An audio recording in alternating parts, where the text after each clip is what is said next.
Hola, mi nombre es Hola y vengo a religiones, sectas, milagros, profetas, piedras mágicas y hasta nutrias ateas cagándose a misilazos. En South Park alcanza con que alguien prometa la salvación para que medio pueblo entregue el cerebro sin pedir recibo. Porque el problema no siempre es creer en algo, sino lo rápido que una creencia puede convertirse en miedo, negocio, obediencia ciega o guerra santa. Hoy vamos a repasar 6 episodios donde la fe se fue completamente al pasto y cualquier salame con túnica, micrófono o una buena historia consiguió seguidores. En el episodio 9 de la temporada 4, Stan, Cartman y Kenny están haciendo quilombo durante la misa, hasta que el padre Maxi decide acomodarlos con un sermón apocalíptico. Vivirán presos de dolor. En vez de explicarles por qué deberían comportarse, les describe el infierno con fuego, sufrimiento y castigos eternos. Una charla ideal para 3 nenes de primaria. Entraron aburridos y salieron convencidos de que Satanás ya les estaba guardando un lugar. Desde ese momento los chicos empiezan a vivir perseguidos. Van a la escuela dominical con la hermana Ann, que intenta enseñarles la comunión y la confesión. Por eso deben hacer su comunión. Pero ellos entienden todo a medias. Terminan creyendo que Jesús estaba hecho de galletas y que la salvación depende de completar una serie de pasos: comer la hostia, tomar el vino y contar cada pecado antes de morirse. La religión ya no funciona como una creencia, sino como un trámite urgente. Una especie de libre deuda espiritual, porque aparentemente al cielo se entra con los papeles al día. Cartman pasa primero al confesionario. Bueno, allá voy. Y empieza a enumerar sus barbaridades. El padre Maxi descubre que varias cosas que le ocurrieron fueron culpa del gordo. Pierde la paciencia y mete el brazo por la abertura para sacudirlo. La Biblia le cura que... Cartman sale convencido de que lo agarró la mano de Dios. Stan y Kenny le creen, porque a esa altura cualquier cosa encaja con el relato de terror que les vendieron. El confesionario deja de ser un lugar para reflexionar y se transforma en una cabina donde Dios te puede fajar si el expediente viene cargado. Después empiezan a revisar quién está salvado y quién no. Kyle queda inmediatamente bajo sospecha, porque es judío. Ike también. Los chicos no se preguntan qué creen ellos, ni si quieren participar de otro ritual. Deciden que hay que bautizarlos para evitar que terminen en el infierno. ¿Oyeron al cura? Lo primero que hay que hacer es bautizarlos. Ahí aparece el fanatismo que se disfraza de ayuda. Como están seguros de tener la única respuesta, convertir al otro de prepo les parece un acto de amistad. Kyle intenta explicarles que ya tiene una religión, pero para ellos es como escuchar a alguien negarse a subir al último bote salvavidas. El caso de Timmy lleva esa lógica todavía más lejos. Según el padre Maxi, todos deben confesar sus pecados para salvarse, pero Timmy solamente puede decir su nombre. La hermana Ann intenta introducir un poco de sentido común, aunque el cura mantiene la regla sin matices. Quien no se confiesa va al infierno. Listo. Problema resuelto para la iglesia y problema gigantesco para los pibes. En vez de cuestionar una norma que condenaría a Timmy por algo que no puede controlar, organizan otro operativo religioso improvisado. La persecución ya domina cada segundo. Cartman dice una mala palabra. ¿Dijiste pecaste? Los demás terminan haciendo lo mismo, y todos salen corriendo hacia la iglesia para confesarse antes de que ocurra una desgracia. Están llevando la contabilidad del pecado en tiempo real. Una puteada queda abierta durante 5 minutos y sienten que el universo puede ejecutar la deuda en cualquier momento. En esa carrera, Kenny es atropellado por un vehículo que va rumbo a México. Stan y Cartman quedan desesperados porque creen que murió antes de confesarse. Ni siquiera pueden procesar que su amigo acaba de quedar abajo de un auto. La primera preocupación es si llegó al más allá con una mala palabra pendiente. El miedo religioso ya les deformó la manera de entender la muerte. Padre Maxi quería que prestaran atención en misa y terminó provocando una corrida bancaria de almas. Cuando llegan a la iglesia buscando ayuda, encuentran al padre Maxi teniendo relaciones con una mujer dentro del confesionario. Oh, hijos de... El mismo tipo que les exigía pureza absoluta estaba usando el lugar sagrado para mandarse una de las suyas. Las reglas eran durísimas cuando caían sobre nenes aterrados, pero bastante flexibles cuando el cura necesitaba una excepción personal. Mira vos qué práctico. El fuego eterno siempre es para el otro. Cartman podría interpretar que el adulto que los asustó era un hipócrita y empezar a pensar por cuenta propia. Pero estamos hablando de Cartman. El gordo ve que quedó vacante el puesto de líder y arma su propia comunidad cristiana. Pasa de tener terror al infierno a dirigir una pequeña secta en menos de un día. No entendió la comunión, confundió a Jesús con una galletita y así todo ya se siente capacitado para conducir espiritualmente al resto. Lo peor es que los otros chicos lo siguen, no porque Cartman sepa algo, sino porque habla con seguridad y promete una salida. Mientras tanto, el infierno real está lejos de parecerse al relato solemne del sermón. Satanás se encuentra atrapado entre Chris y Saddam Hussein, enredado en un drama sentimental más parecido a una relación tóxica que a un tribunal divino. No sé qué voy a hacer. Arriba, los chicos se desesperan desesperan por evitar la tortura eterna. Abajo, el mismísimo diablo está discutiendo con su ex. Padre Maxi vendió una película de terror y el destino final resulta ser un programa de chimentos infernal. Cartman, que empezó temblando por su alma, termina encantado con la idea de manejar las almas ajenas. Un crecimiento espiritual bastante particular. En el episodio 12 de la temporada 9, Stan está aburrido, sin plata y con ganas de hacer algo gratis mientras ahorra para comprarse una bicicleta. No puedo gastar dinero, ahorro para una bicicleta. En la calle se cruza con unos cienciólogos que le ofrecen un test de personalidad. Hasta ahí parece el típico gancho de folleto. Respondes unas preguntas, te dicen que estás hecho pelota y casualmente ellos tienen la solución. Stan completa el cuestionario y recibe un diagnóstico tremendo. Está profundamente deprimido. Eres un chico muy jodido. ¿Qué? Qué suerte que justo enfrente tienen una religión preparada para curarlo por apenas $240. Stan vuelve a su casa para pedir la plata y Randy le sugiere que use los ahorros de la bicicleta. Sí, pero ese es mi dinero. Así que el pibe entra al centro de cienciología, paga y le miden los niveles de tetán. La máquina explota en números y la asistente queda fascinada. El presidente debe ver esto de inmediato. Los resultados viajan hasta la sede de Los Ángeles, donde el presidente del culto llega a una conclusión totalmente razonable. Stan debe ser la reencarnación de L. Ron Hubbard. Ha regresado. Esa misma noche, una multitud de seguidores se junta frente a la casa de los Marsh. También aparece John Travolta. ¡Ay, Dios mío, es John Travolta! Porque una secta con celebridades siempre vende más que una con 4 tipos repartiendo volantes. Randy y Sharon intentan frenar la situación, pero el presidente les explica que no quieren sumar a Stan como miembro, quieren que los lidere. El chico solamente hizo un test callejero y en horas ya tiene feligreses, helicóptero y una organización mundial esperando instrucciones. Ascenso meteórico, ni en una pyme familiar. Randy manda a Stan a su habitación, donde encuentra a Tom Cruise sentado en la cama. Cruise cree que está frente a la reencarnación del fundador. No comprendes, Ron, soy yo. Y le pregunta cuál de sus actuaciones le gustó más. Stan responde con bastante honestidad que no actúa mal, aunque tampoco está al nivel de otros actores. Tom recibe la crítica como si el profeta le hubiera retirado la bendición. Entra en crisis y se encierra dentro del ropero. A partir de ahí, todo el mundo intenta convencerlo de que salga. Todos aquí quieren ver cómo sale del closet, Tom. Randy le habla desde afuera. Nicole Kidman también aparece y Cruz se niega. John Travolta entra para ayudarlo y termina encerrado con él. Después llega R. Kelly, amenaza con sacar un arma y finalmente también se mete adentro. La casa de Stan ya tiene una religión en la puerta y una convención de famosos apretados entre las camperas. El culto capaz de explicar el origen del universo no puede resolver cómo sacar 3 tipos de un mueble. Mientras el operativo del ropero sigue creciendo, el presidente convence a los padres de Stan para revelarle el gran secreto de la cienciología. Su hijo se merece estar al tanto. Entonces le cuenta la historia de Xenu, los seres extraterrestres, las naves espaciales y las almas atrapadas. South Park ni siquiera necesita deformar la doctrina para hacer el chiste. Pone en pantalla el cartel que aclara que eso es realmente lo que creen los cienciólogos y deja que el relato se hunda solo. Lo importante no es únicamente que la historia suene delirante, sino el sistema que la protege. Para conocer esa supuesta verdad, primero hay que entrar, pagar y avanzar dentro de la organización. El conocimiento divino viene con niveles premium, te prometen respuestas sobre la existencia, pero la revelación está detrás de una caja registradora. Es la salvación espiritual convertida en contenido desbloqueable. Como supuesta reencarnación de Hubbard, Stan recibe la tarea de continuar escribiendo la doctrina. Se pone a trabajar y lleva sus ideas ante el presidente, que aprueba casi todo. El problema aparece cuando Stan propone dejar de cobrarles dinero a los seguidores. Ahí el dirigente cambia la cara y le revela la verdad. La organización es una estafa mundial y si Stan sigue el juego, pueden hacerse ricos juntos. Es una trampa de nivel global. Listo, se terminó el misterio espacial. Xenu, los tetanes y las naves eran el decorado. El centro de todo estaba en la caja. El presidente estaba dispuesto a aceptar cualquier revelación nueva mientras siguiera entrando plata. Stan podía modificar la religión, ampliar el relato o inventar otra parte de la doctrina. Lo único verdaderamente sagrado era la cuota. Después lo presentan ante la multitud reunida frente a su casa para que anuncie su nuevo mensaje. Todos esperan escuchar al profeta, pero Stan decide cortar el curro.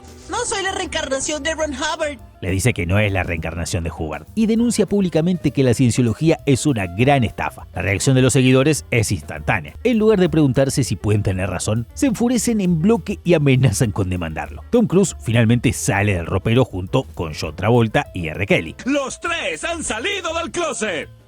pero se suma a las amenazas legales. Ahí aparece la defensa perfecta del fanatismo organizado. Cuando alguien cuestiona la creencia, no se discute la idea, se ataca al que habló. Stan tiene delante una multitud que hace horas lo trataba como un mesías, y ahora quiere destruirlo porque dejó de confirmarles lo que deseaban escuchar. Pasó de profeta a enemigo en una frase. Stan los desafía a que lo demanden, y el episodio remata reemplazando todos los nombres de los créditos por John Smith y Jane Smith. Hasta el cierre se burla del poder intimidatorio que rodea a la organización. Y mientras todos gritan por abogados, queda claro quién fue el único que salió del armario de verdad. Stan, que vio el negocio desde adentro y decidió no venderles otra temporada de alienígenas a los fieles. En el episodio 8 de la temporada 6, el padre Maxi intenta organizar un retiro católico para los chicos, pero los padres de South Park entran inmediatamente en pánico por los escándalos de abuso dentro de la iglesia. En vez de preguntar con cuidado, contratan a una consejera que encara a los pibes y les pregunta directamente si el cura alguna vez intentó meterles algo en el culo. ¿Ha tratado de meterles algo en el c***? Los chicos quedan completamente desconcertados, porque nadie les explica de qué están hablando. Cartman, que no entiende nada, pero jamás permite que la ignorancia le impida elaborar una teoría, deduce que quizás se referían a comer por atrás. Según su lógica, si uno come por la boca y defeca por el culo, entonces al meter comida por el culo debería terminar defecando por la boca. Kyle le dice que es una estupidez, así que Cartman apuesta $20 a que puede hacerlo. Apuesto $20 a que sí. Y mientras los adultos están discutiendo una crisis religiosa enorme, el gordo inicia un experimento digestivo que ningún comité de ética aprobaría. Los padres, mientras tanto, deciden abandonar el catolicismo. El razonamiento es instantáneo. Como la institución está atravesada por abusos y encubrimientos, entonces Dios no existe. Pasan de la fe total al ateísmo completo en una reunión de vecinos. El padre Maxi también está horrorizado, pero por otro motivo. Reúne a sacerdotes para discutir cómo terminar con los abusos y descubre que sus colegas están mucho más interesados en proteger la costumbre y evitar que los chicos hablen. Es parte de la vida católica de un cura. Maxi esperaba encontrar una solución y se encuentra con una convención de tipos tratando el delito como si fuera una tradición interna que no conviene tocar. El único cura escandalizado termina pareciendo el raro de la sala. Como nadie quiere modificar nada, Maxi viaja al Vaticano buscando una respuesta superior, pero allá encuentra exactamente el mismo problema, multiplicado a escala mundial.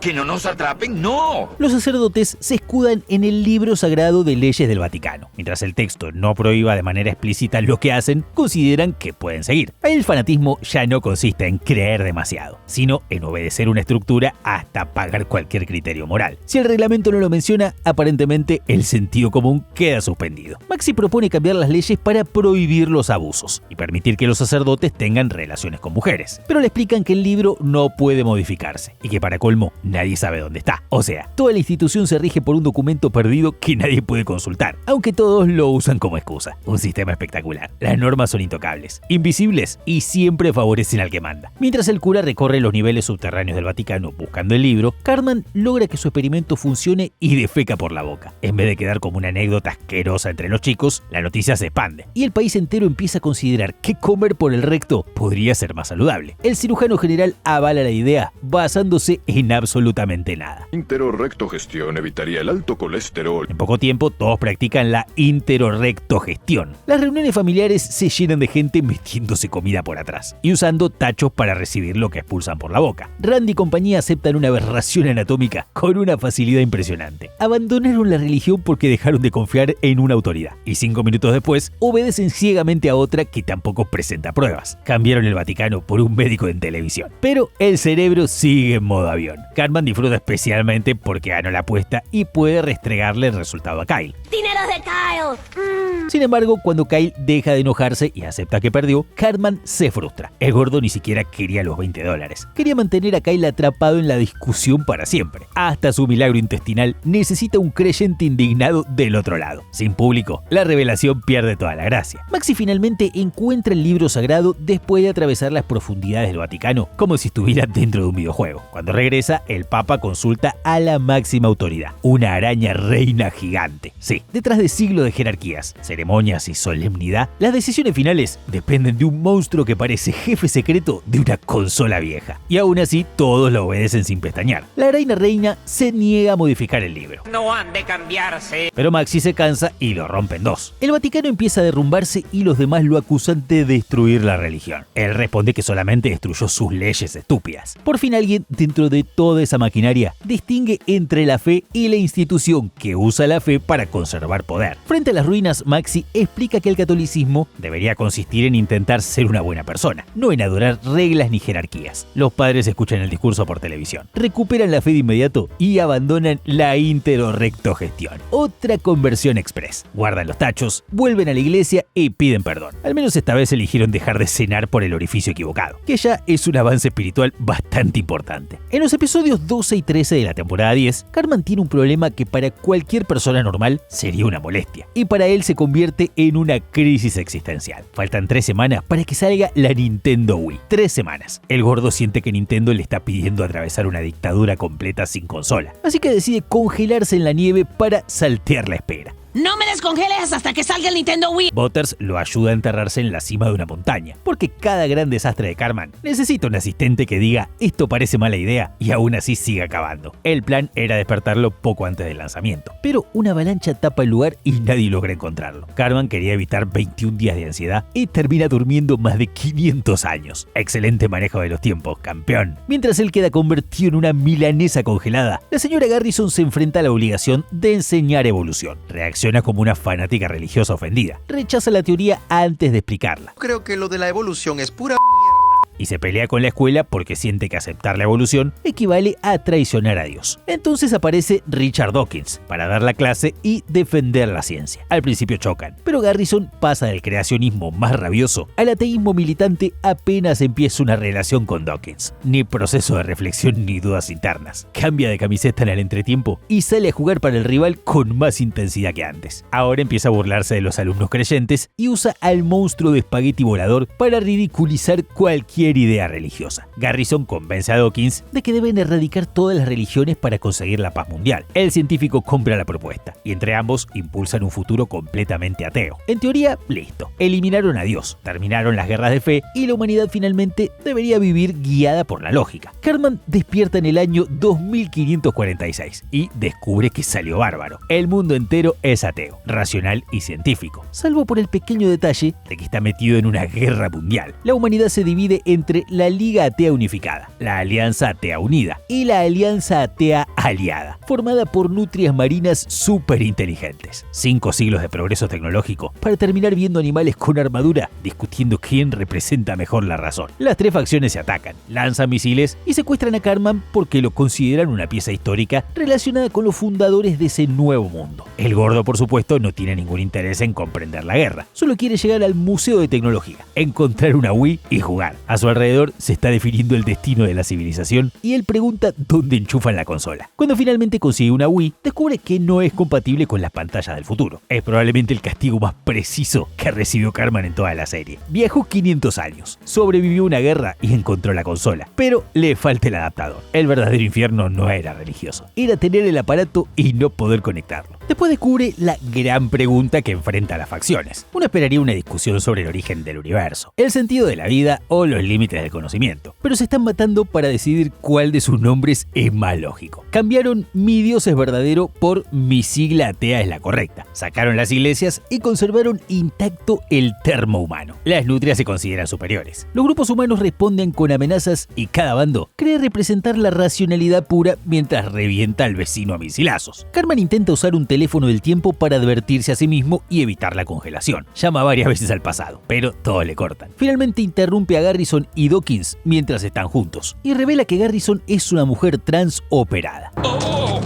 ¡Eres un hombre! Dawkins queda impactado. Termina la relación y modifica toda la historia futura. De golpe, Cartman aparece en otra versión del año 2546, donde las 3 facciones conviven en paz. El cambio no llegó porque la humanidad comprendiera una verdad profunda, sino porque la pareja fundadora nunca se casó. 500 años de guerras dependían de una relación salida de South Park. Tremendo sistema filosófico. La paz mundial estaba trabada por una cita desastrosa. Los científicos mandan a Cartman de regreso, aunque se equivocan y lo dejan 2 meses antes del lanzamiento de la Wii. Ese Nintendo Wii sale como en 2 meses. Encima recibe una llamada de su versión futura advirtiéndole que no se congele, pero cree que es una broma de Kyle y vuelve a prepararse para hacerlo. Cartman no aprende nada, como corresponde. Y la humanidad tampoco. Puede prohibir religiones, borrar a Dios y llenar el mundo de tecnología. tecnología, pero siempre encontrará una nueva etiqueta por la cual organizar una guerra santa. En el episodio 14 de la temporada 9, Randy arranca haciendo lo que mejor sabe: tomar de más y después manejar como si el volante viniera con inmunidad diplomática. Va a buscar a Stan, Cartman, Kyle y Ike a la clase de karate, pero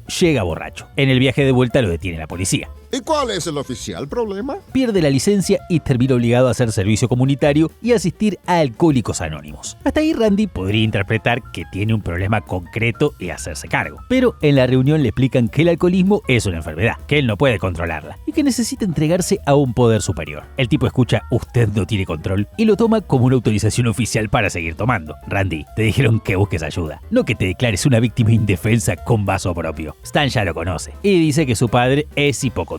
Dicho y hecho, Randy empieza a caminar con bastón, se sienta en una silla de ruedas y adopta la actitud de alguien que recibió un diagnóstico terminal. En vez de usar la idea de enfermedad para entender su conducta, le convierte en una coartada. Ahora cada trago no es una decisión suya, es el alcoholismo atacándolo. Qué cómodo cuando el enemigo viene adentro y encima te sirve otra copa. En ese momento aparece la noticia perfecta para alimentar la fantasía. En una iglesia cercana, una estatua de la Virgen María comienza a sangrar por la parte trasera. La gente interpreta inmediatamente que se trata de un milagro y arma una peregrinación gigante. Nadie investiga demasiado. Ven sangre, ven una estatua religiosa y ya está. Conexión directa con el cielo. South Park convierte el lugar en una especie de Luján pasada de rosca, con enfermos haciendo cola y fieles convencidos de que una gota les puede solucionar la vida. Randy escucha la noticia y decide que esa sangre puede curar su alcoholismo. Ni tratamiento, ni disciplina, ni revisar por qué toma. Él necesita que una estatua le tire una gota milagrosa encima y le borre el problema. ¿Para qué hacerse cargo cuando podés subirte a una silla de ruedas y esperar una reparación celestial? Stan tiene que llevarlo hasta la iglesia. Cuando llegan, hay una fila interminable de personas con enfermedades graves, pero Randy se abre paso asegurando que su caso es peor.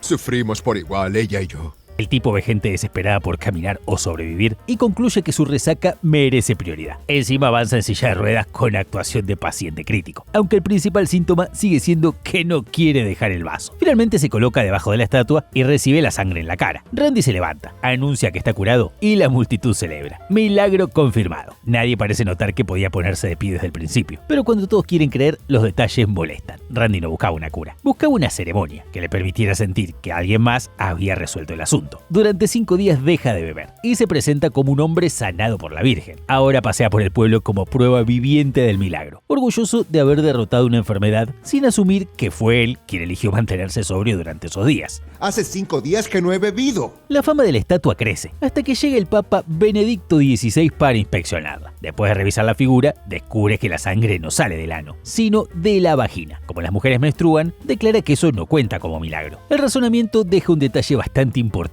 colgado. Sigue siendo una estatua de piedra sangrando, pero la multitud acepta el fallo como si el Vaticano acabara de revisar el bar celestial. Con una sola declaración, el milagro se desarma. La misma gente que hacía fila durante horas ahora se dispersa porque una autoridad informó que la ubicación de la sangre no cumple los requisitos. Si el Papa dice que no hay milagro, entonces todos guardan las estampitas y a casa. Randy queda destruido. Como la estatua ya no lo curó, decide que vuelve a ser impotente frente al alcohol. Todavía sigo enfermo. Y corre al bar junto con otros alcohólicos. 5 días de sobriedad desaparecen porque cambió el diagnóstico del monumento. El tipo había demostrado que podía dejar de tomar, pero prefiere creer que el mérito pertenecía a una escultura. El milagro le servía mientras le permitía evitar la responsabilidad. Stan lo ataca y le marca lo evidente. Si Dios no lo curó, entonces fue Randy quien consiguió dejar de beber durante esos días. Esa idea le pega fuerte, porque le devuelve algo que venía esquivando desde el comienzo: el control. Randy pasa enseguida al otro extremo y promete no beber nunca más, pero Stan también lo frena. Se organiza toda su vida alrededor de evitar el alcohol, entonces el alcohol sigue manejándolo. Así, Randy termina discutiendo con su hijo cuánto sería razonable beber. No recibe una solución mágica ni una orden bajada del cielo. Tiene que usar criterio, moderación y responsabilidad. 3 conceptos bastante menos espectaculares que una estatua sangrante, pero mucho más útiles. Y para terminar, en el episodio 12 de la temporada 7, llega a South Park una familia nueva, los Harrison, y su hijo Gary parece diseñado para caerle mal a cualquiera que tenga 9 años. Saca buenas notas, es campeón estatal en deporte, habla con educación y jamás responde una agresión. Básicamente, un nene tan perfecto que provoca ganas de revisarle la mochila para ver dónde guarda el manual. Cartman, Kyle y Kenny concluyen que alguien tiene que bajarle los humos, así que mandan a Stan a pegarle. Hermosa lógica escolar. Como el chico es amable, talentoso y no molesta a nadie, evidentemente merece una paliza. Stan lo encara, pero Gary no responde con violencia. Vine a patearte el culo. En cambio, lo invita a cenar a su casa. Los Harrison comen juntos, se tratan bien, juegan, hacen pequeñas representaciones y leen el libro de Mormón durante su noche familiar. Stan queda desconcertado, porque en su casa una reunión semejante probablemente terminaría con Randy gritando por alguna pavada. Acá todos sonríen, colaboran y parecen disfrutar genuinamente de estar juntos. Demasiada estabilidad para South Park. Alguna trampa tenía que haber. Cuando Stan pregunta por la religión mormona, la historia retrocede hasta Joseph Smith. El relato arranca con Smith afirmando que encontró unas placas de oro y que un ángel le indicó dónde estaban. Pero en vez de mostrarlas, dice que debe traducirlas en privado, mirando unas piedras dentro de un sombrero. Y cada vez que la explicación se pone más difícil de defender, entra el coro cantando Dom Dom Dom Dom Dom. Ese recurso hace todo el trabajo. La serie deja que Joseph Smith cuente su versión y coloca una musiquita que parece comentar desde el fondo. ¿En serio están comprando esto? El fundador puede hablar con total solemnidad sobre piedras mágicas y mensajes divinos, mientras el coro lo acompaña como el relator menos imparcial de la historia religiosa. La situación se vuelve todavía más floja cuando Martin Harris se lleva la primera traducción y su esposa le esconde para poner a prueba a Smith. La idea es simple: si realmente está traduciendo un texto antiguo, debería producir exactamente las mismas palabras otra vez. Pero Smith anuncia que Dios está enojado y ahora quiere que traduzca placas diferentes con una historia parecida. ¡Qué oportuno! El cielo justo cambia el examen cuando aparece alguien dispuesto a corregirlo. Stan escucha todo y empieza a hacer preguntas bastante razonables. Quiere saber por qué nadie vio las placas y por qué la segunda traducción no coincide con la primera. Solo tienen cuentos de un Los adultos responden que es una cuestión de fe, el comodín perfecto. Cuando la explicación se queda sin nafta, aparece la fe para empujarla hasta la próxima estación. Randy se entera de que Stan está pasando tiempo con una familia mormona y decide ir a enfrentar al padre de Gary. Está convencido de que quieren lavarle el cerebro a su hijo, así que llega dispuesto a repartir amenazas. Pero los Harrison lo reciben con tanta amabilidad que Randy también queda fascinado. El tipo pasa de querer cagarlos a trompadas a anunciar que toda la familia Marsh se convertirá al mormonismo. Otra decisión meditada con la profundidad habitual de Randy. Conoció gente educada durante una tarde y ya está cambiando de religión. Al día siguiente, Cartman, Kyle y Kenny se burlan de Stan por juntarse con Gary. Stan está enamorado. Cuando Gary aparece, los tres inventan que deben irse a hacer trabajo voluntario. Mentira bastante floja, sobre todo viniendo de Cartman, un chico que no movería una silla gratis aunque hubiera alguien atrapado abajo. Pero Gary les cree, porque sigue tratando a todos con una paciencia que ya empieza a resultar sospechosa. Stan termina cansándose y enfrenta a la familia Harrison. Les dice que la historia de Joseph Smith está llena de agujeros y que es una estupidez creerla sin pruebas. También les reclama que sean tan amables todo el tiempo, como si mantener una familia unida fuera otra parte del fraude. Randy, ya convertido por entusiasmo, confirma alegremente que él también cree. El hombre encontró una religión que incluye juegos de mesa y se entregó por completo. Los Harrison reciben las críticas con calma, pero Gary no. Al día siguiente encara a Stan y a los demás chicos. Admite que quizá la historia de su religión no sea objetivamente verdadera, pero explica que esa fe ayuda a su familia a quererse, permanecer unida y colaborar con otras personas. Después les dice que pueden chuparle las bolas y se va. Ahí el capítulo pega el giro más interesante. Durante casi todo el episodio se ríe sin piedad de la historia fundacional, pero no convierte automáticamente a Gary en un idiota. El pibe sabe que las pruebas son débiles y aún así valora lo que la religión produce en su vida. Stan tiene razón al cuestionar el relato, pero se pasa de rosca cuando supone que eso lo autoriza a despreciar a toda la familia. Cartman queda impresionado por la respuesta de Gary y concluye que el chico es genial. No aprendió nada sobre tolerancia ni sobre fe. Simplemente respeta que alguien haya mandado a Stan a chuparle las bolas con semejante tranquilidad. En South Park, a veces el diálogo interreligioso necesita una puteada bien colocada para avanzar. Y bueno, después de todo esto queda clarísimo que en South Park podés sacar a Dios, cambiarlo por extraterrestres, una estatua sangrante o una piedra dentro de una galera. Y el fanatismo va a encontrar la forma de volver. El ser humano necesita muy poco para armar una iglesia, una secta o una guerra por una etiqueta. Deja tu like, suscríbete al canal y contame en los comentarios cuál de todos estos fanatismos te pareció el más desquiciado. Nos vemos la próxima, acá en El Gordo Cartman.